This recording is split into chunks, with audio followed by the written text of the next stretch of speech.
estar aqui com vocês. E esta primeira parte, que é uma palavra bíblica, eu quero que você, se você quiser abrir sua Bíblia, em 2 Reis, é a história de Elias e de Eliseu. Essa história você vai encontrar no final do primeiro livro de Reis, capítulos 17 até 19. Depois você vai encontrar a continuidade dela a partir do capítulo 2, 1, 2, 3, é toda a história. Então não dá para ler todo esse trecho, mas é sobre isso que eu quero falar para vocês. Vocês sabem que o Elias foi um dos maiores profetas da Bíblia, um homem de Deus. Estava chegando assim ao final do ministério dele. Aliás, eu digo que ele estava chegando ao fim do seu ministério por motivos diversos e muito estranhos. Então Deus mandou que ele chamasse alguém que desse continuidade ao seu ministério assim que Deus o levasse. Então ele chama o Eliseu, que era um moço. E o costume, a tradição profética na época, o profeta novo tinha que ficar na companhia de um profeta mais experiente durante aproximadamente 7 anos.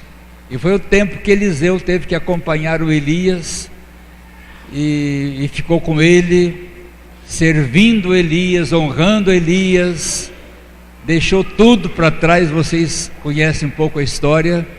Ele teve que deixar os bois, o carro de boi, a família, deixar tudo, fez a despedida e foi seguir o Elias durante 7 anos. Agora Deus fala, é o momento que eu vou recolher o meu servo Elias. E então, por vários motivos também, o Elias queria que o Eliseu ficasse na cidade onde eles estavam. E o Eliseu falou assim: olha, eu não vou ficar aqui, eu quero acompanhar o Senhor, eu vou até Betel. Aí de Betel ele falou assim: não, eu vou com o Senhor até Jericó.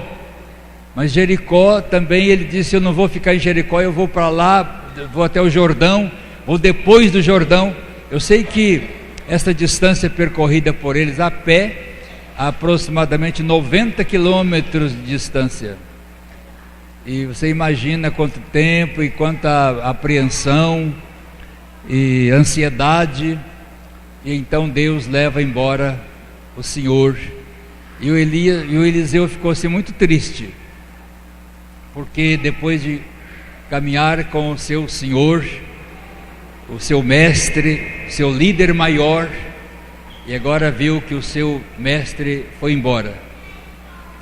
E então aqui eu abro um parêntese para dizer que a nossa liderança, os nossos pastores, nossos apóstolos, são muito importantes e devem ser tratados com honra e muito respeito.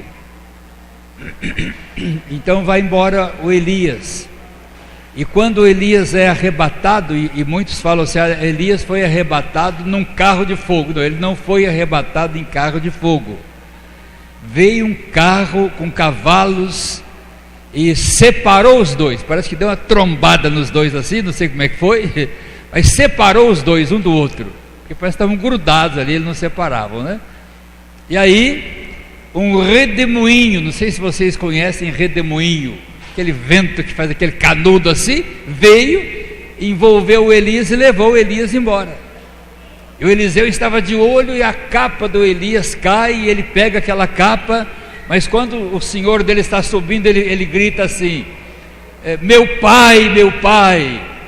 Você vai ver isso lá no texto que eu mencionei: meu pai, meu pai. carros e cavalos. E a gente não sabe muito bem por que ele estava dizendo isso, mas no contexto você percebe o seguinte, que carro e cavalo eram instrumentos de guerra de Israel, é o que dava segurança para ele. E ele disse: olha, meu pai, o Senhor para nós, para Israel e para mim, era mais importante do que carros e cavalos. E agora o Senhor vai embora. E certamente ele está assim chorando por dentro.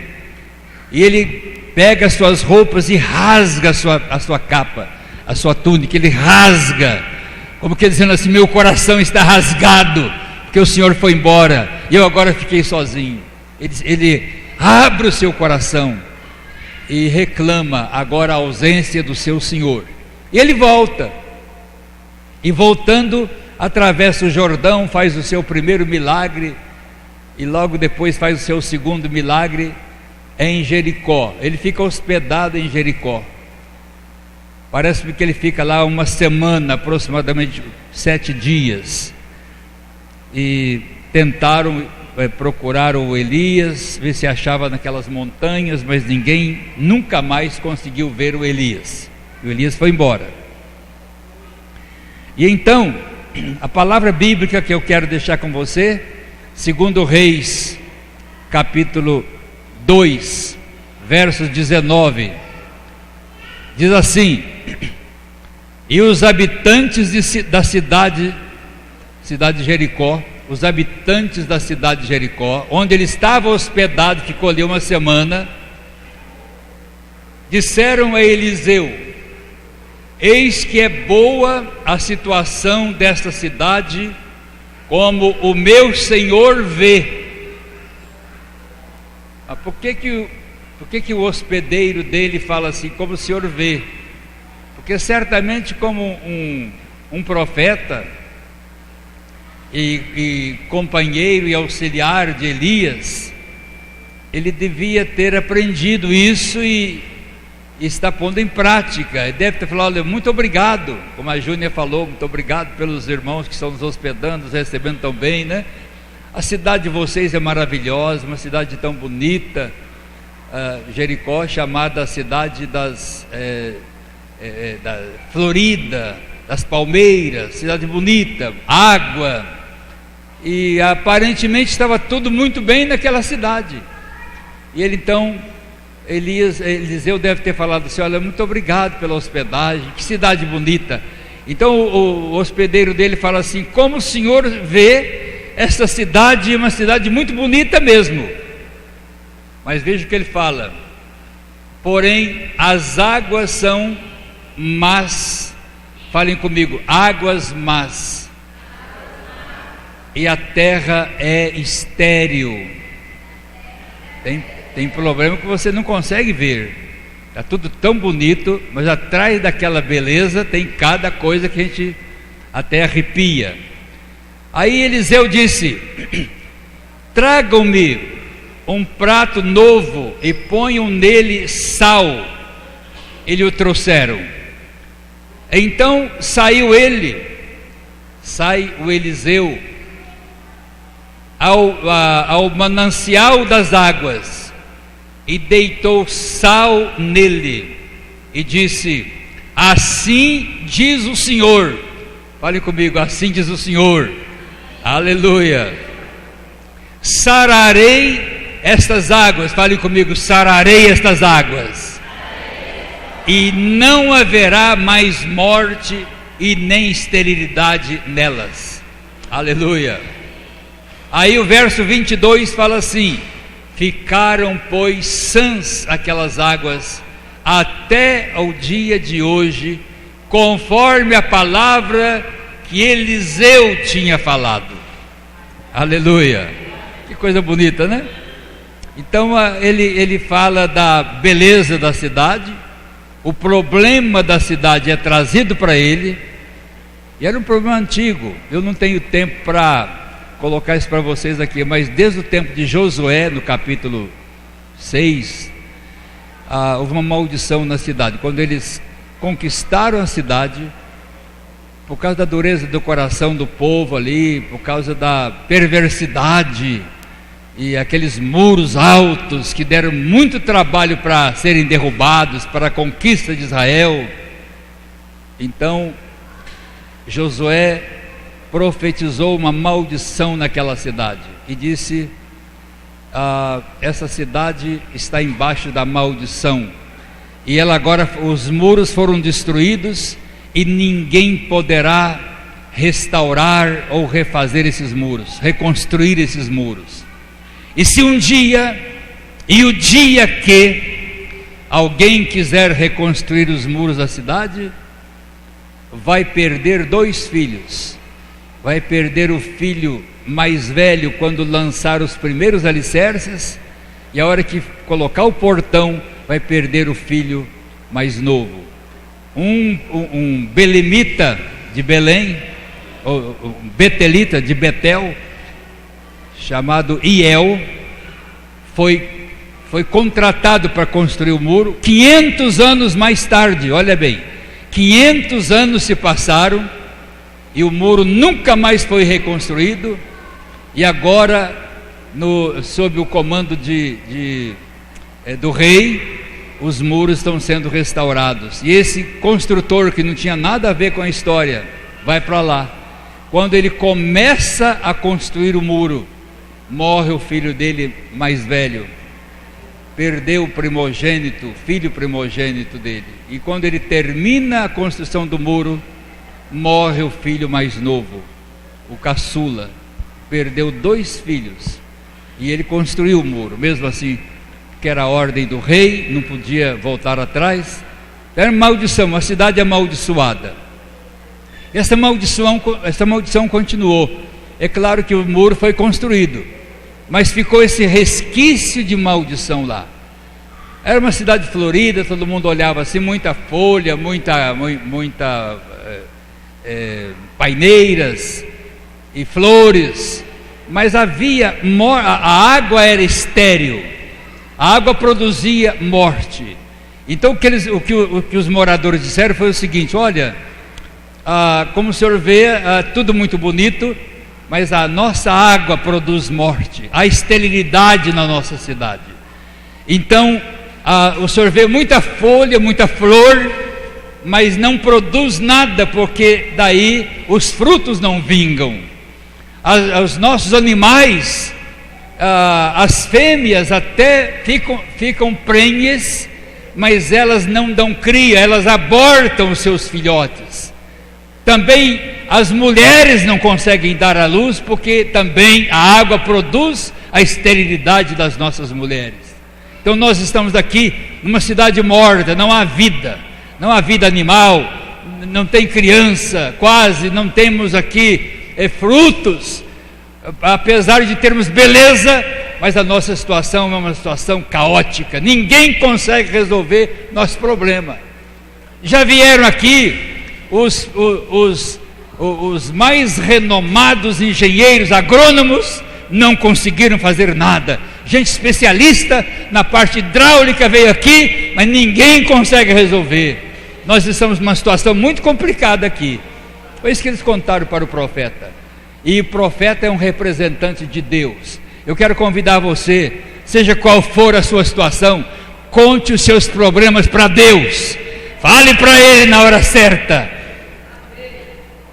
Às vezes a gente na igreja, e eu sou pastor há todos esses anos que o pastor Renato disse, eu vejo muito isso. Pessoas que a gente olha assim, parece tão bonitinho, parece que a família combina tão bem, e tudo, a gente até num dia assim especial, a gente se veste melhor, fica todo mundo bonito. Mas como é que como que está a nossa vivência lá na nossa casa, no trabalho, na família?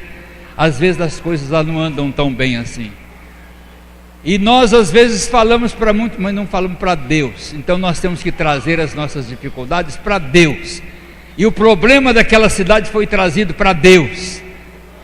E o profeta estava ali e falou assim: me tragam para mim uma vasilha com sal. E trouxeram um prato novo. Deus não gosta de nada velho. Tudo que é velho nós temos que jogar fora.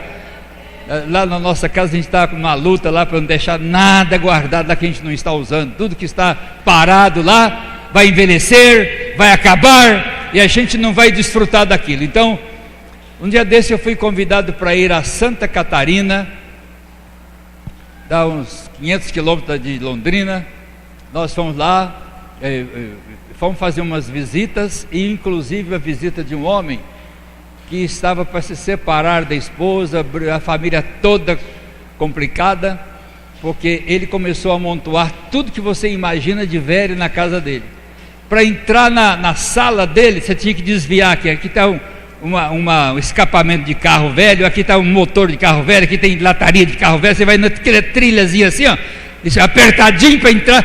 Dentro de casa tinha tudo lata velha, não sei o que mais velho, tudo de velho que você imaginar tinha dentro da casa, fora da casa, no pátio, tudo velho.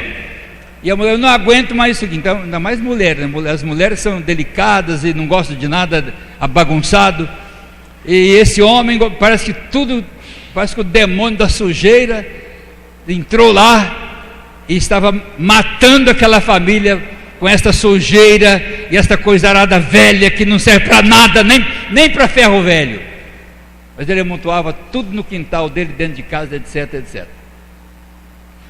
Eu penso que nós temos que de vez em quando fazer uma faxina, não só nas coisas velhas que a gente usa, mas até coisas velhas que a gente guarda dentro da gente, não é verdade?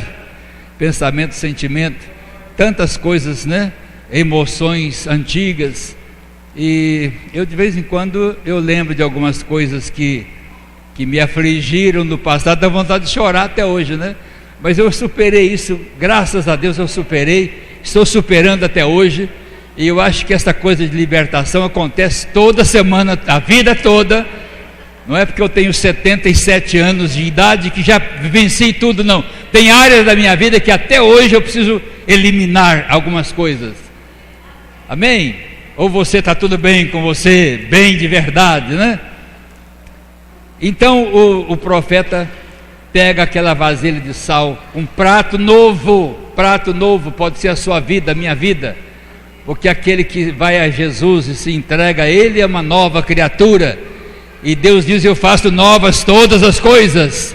Deus quer coisa nova, e você é uma nova criatura, e você é de Deus. Hoje à noite é uma bênção de Deus para você. Aí ele colocou sal. Este sal, ele fala da presença do próprio Jesus, porque Jesus é o verdadeiro sal. Mas ele diz que nós também somos o sal da terra. E ele pega este sal, o profeta, e vai. Onde é que nasce o rio? Onde nasce esta água? E ele procura a nascente da água. Isso também tem uma mensagem para nós, porque às vezes a gente fica querendo tem uma praga, você fica querendo roçar a praga, corta aqui em cima, ela brota de novo, você corta aqui em cima, você tem que ver onde é que está a raiz do problema, arranca essa praga pela raiz. Tem mais, a minha mulher, tal, vai ver, ele pisou na bola com a mulher, agora não quer que a mulher tenha ciúme dele. Então cuidado, você precisa agora conquistar a confiança dele e nunca mais dar motivo. E às vezes é o contrário também, a mulher também pode ter trazido uma coisa ruim para o coração do marido, e ela também precisa se consertar para reconquistar aquilo que perdeu. Então tem que ir lá na raiz do problema. Não adianta cortar aqui pelo meio, não. Cortar as folhas, os galhos da árvore. Aí ele disse assim: vamos lá na nascente. Eles vão lá para a nascente da água. Aqui é o lugar onde nasce a água. Aqui é a nascente do rio. E ele pega então aquele prato, aquela vasilha. Eu penso que nem era prato. Tem tradução que fala que é prato, outra fala que é uma travessa. Seja o que for, é uma vasilha. Ele pega esta vasilha cheia e vai lá e joga na nascente da água. Jogou aquele sal na água, jogou sal na nascente da água, porque agora toda a água que sai daquela nascente vai sair curada e não vai ter mais problema na cidade. E aí ele profetiza. E eu penso que a nossa igreja tem que ser uma igreja profética, uma igreja que profetize, uma igreja que dê ordem para o reino das trevas, uma igreja que vê o mover de Deus em resposta à palavra profética. E ele diz assim: sararei estas águas, eu estou curando esta água, e nunca mais haverá morte nem esterilidade nesta água. Aleluia, você está sendo curado hoje à noite aqui. A água que era estéril, porque tem gente assim, parece que está tudo morto. Os projetos morreram. Tem gente que há uma esterilidade no sentido de nada que ele faz prospera. Pega muita coisa para fazer, não termina nada e vai. E às vezes é difícil mesmo, é uma tentação para você ficar sempre frustrado. Começou isso, começou aquilo, e muda de emprego, muda de cidade, mas nunca prospera. Então a profecia é essa: eu estou sarando essas águas, e a partir de agora não haverá mais morte e não haverá mais esterilidade nesta água. Eu saro esta água hoje, eu saro esta família hoje, saro esta cidade hoje. Ela está sendo sarada, curada. E aí o texto fala assim, que desde aquele dia nunca mais tiveram o mesmo problema, porque o Senhor sarou aquelas águas e nunca mais houve morte, nunca mais houve esterilidade. Eu imagino então muitas árvores que não produziam começam a produzir, os animais começam a procriar, e começa a nascer criança também que não nascia. Agora mudou a cara da cidade, porque o resquício de maldição foi retirado, e retirado para sempre. Eu peço a Deus que aconteça isso na vida de todos vocês, na vida dessa igreja, para que ela seja uma igreja mesmo próspera, muito abençoada, sem morte e sem esterilidade. Amém, queridos? Glória a Deus, amém? Aleluia.